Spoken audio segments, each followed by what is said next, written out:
Hello दोस्तों, स्वागत है आपका हमारे इस चैनल सफ़रनामा बाय खबरदार पर। दोस्तों, हमारे भारत देश ने हमेशा से ही वीर सपूतों को जन्म दिया है, जिन्होंने मातृभूमि की आन बान शान के लिए अपना सब कुछ न्यौछावर कर दिया। दोस्तों, आज के इस वीडियो में हम बात करेंगे भारत के उस शेर दिल शख्स की ज़िंदगी की, जिसके शरीर पर लगी हर एक चोट ब्रिटिश सरकार के कफन की एक कील बनी। आज के इस वीडियो में हम बात करेंगे लाल बाल पाल की टिकड़ी के मशहूर नेता शेरे पंजाब लाला लाजपत राय की। लाला लाजपत राय का जन्म 28 जनवरी 1865 को पंजाब के मोगा जिले में हुआ था। उनके पिता मुंशी राधा कृष्ण अग्रवाल उर्दू के शिक्षक और लेखक थे। इसका असर लाला लाजपत राय पर भी पड़ा था। लाला लाजपत राय शुरू से पढ़ने में काफ़ी अच्छे थे। उनकी माता गुलाबी देवी अग्रवाल ने भी उन्हें शुरुआत से धार्मिक ज्ञान दिया था। उन्होंने अपनी शुरुआती शिक्षा रेवाड़ी के स्कूल से की थी और बाद में उन्होंने वकालत की ओर रुख कर लिया था। लेकिन कुछ समय बाद उन्होंने वकालत छोड़ दी और बैंकिंग सेक्टर में आ गए थे। उस समय बैंक्स की अच्छी हालत नहीं थी, लेकिन लाला लाजपत राय ने इसे चुनौती की तरह लिया और पंजाब नेशनल बैंक और लक्ष्मी बीमा कंपनी की स्थापना की।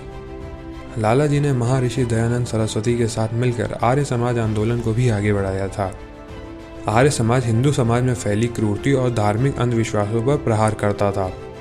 लाला जी की दूसरी उपलब्धि शिक्षा के क्षेत्र में थी। पारंपरिक शिक्षा को बढ़ावा देने के लिए उन्होंने दयानंद एंग्लो वैदिक स्कूल और कॉलेजेस की शुरुआत की और इस डीएवी को उन्होंने एक बेहतरीन शिक्षा के केंद्र में तब्दील किया। साल 1888 में वो इलाहाबाद में हुई कांग्रेस की वार्षिक अधिवेशन में कांग्रेस के साथ जुड़ गए और जब साल 1905 में बंगाल का विभाजन किया गया तो सुंदरनाथ बनर्जी और बिपिन चंद्र पाल के साथ मिलकर उन्होंने इसका जमकर विरोध किया और स्वदेशी आंदोलन को चलाने में अहम भूमिका निभाई। साल 1907 में लाला लाजपत राय ने किसानों का नेतृत्व करते हुए अंग्रेजों के खिलाफ प्रदर्शन किया था, जिसके चलते उन्हें गिरफ्तार कर देश निकाला देते हुए बर्मा के जेल में डाल दिया गया था। हालांकि बाद में उन्हें रिहा भी कर दिया गया था।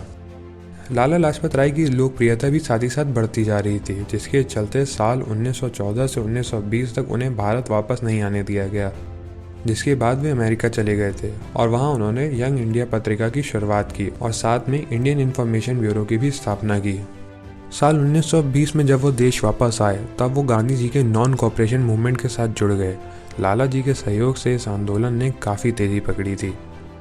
हालांकि समय के साथ कांग्रेस के साथ उनके रिश्ते थोड़े बिगड़ने लगे थे, जिसके बाद उन्होंने साल 1924 में कांग्रेस छोड़ दी थी और बाद में स्वराज पार्टी को ज्वाइन कर लिया था।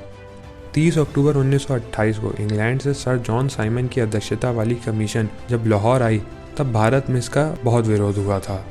लाला जी के नेतृत्व में सब इसका विरोध करने रेलवे स्टेशन की तरफ जा रहे थे कि जवाब में ब्रिटिश सरकार ने उन पर लाठीचार्ज की। इस लाठीचार्ज में लाला जी को काफ़ी चोट आई थी, पर फिर भी वो डटे रहे और उन्होंने अपने अंतिम भाषण में ये कहा, मेरे शरीर पर पड़ी हर एक चोट ब्रिटिश सरकार के कफन की कील बनेगी। लाला लाजपत राय काफ़ी बुरी तरह चोटिल हुए थे, जिसकी वजह से 17 नवंबर 1928 को वो दुनिया को अलविदा कह गए। लाला लाजपत राय एक ऐसे स्वतंत्रता सेनानी थे जिन्होंने देश की सेवा के लिए अपने प्राणों की आहुति दे दी और अपने जीवन का एक एक कतरा देश के नाम कर दिया। तो ये था लाला लाजपत राय की ज़िंदगी के सफ़र के बारे में। अगर आपको वीडियो अच्छी लगी हो तो इसे लाइक करें और चैनल को सब्सक्राइब करें और साथ ही साथ कमेंट में हमें बताएं कि आप किन शख्सियतों की ज़िंदगी के बारे में जानना चाहेंगे। Thank you.